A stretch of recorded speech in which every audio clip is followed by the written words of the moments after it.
লাইলাতুল কদর চেনার আলামত কি কি? আমরা বেজর রাতের গুরুত্বপূর্ণ একটা সময় ইনশাআল্লাহ আমরা এখন পাবো।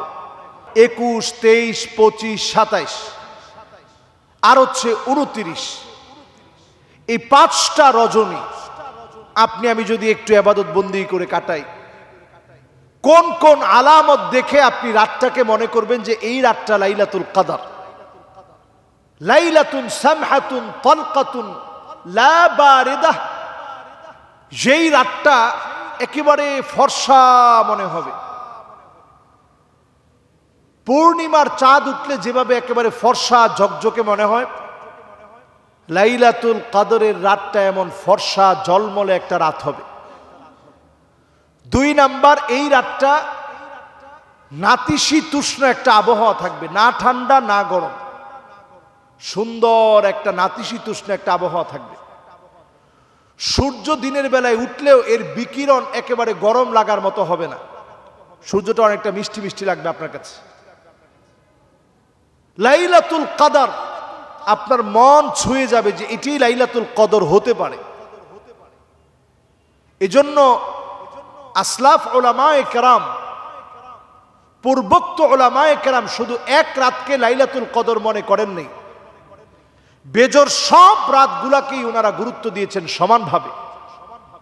আমরা ওই শেষ সময়ের যে বেজর রাতগুলো আছে, দুরাকাত দুরাকাত মাসনা মাসনা করে আপনি কিছু ইবাদত বন্দি করেন। আরো কিছু আলামত আছে। লাইলাতুল কদর মানুষকে মসজিদের দিকে টানবে, যারা আল্লাহ ওয়ালা, সবসময় নামাজি, সবসময় দিনের পথে থাকে। এই দিনের পথে থাকা ব্যক্তিরা মসজিদমুখী হবে। কদর কিন্তু সবার কাছ থেকে হাতছাড়া হয় না। আল্লাহর অনেক গোলাম প্রত্যেক বছর কদর পেয়ে যান। কদর যেমন দামি, 86 বছরের চাইতে যেমন দামি, 1000 মাসের চাইতে যেভাবে উত্তম, এ কদর কিন্তু সবার কাছ থেকে হাতছাড়া হয় না। অনেকে কদর একেবারে খুঁজে পেয়ে যায়। আপনিও পেয়ে যাবেন যদি এখন থেকে আপনি এগুলো তালাশ করেন। আর প্রত্যেকটা রজনীতে দুরাকাত দুরাকাত করে নামাজ পড়েন, আল্লাহর কাছে পানাহ চান।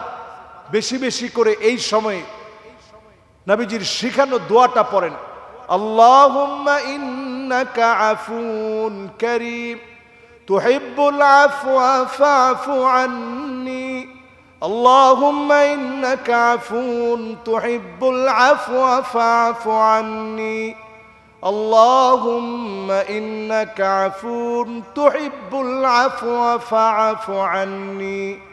এই দোয়াটা বেশি বেশি আমরা পড়ি।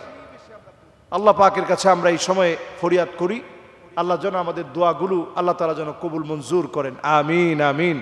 ওয়াসসালামু আলাইকুম ওয়া রাহমাতুল্লাহি ওয়া বারাকাতুহু।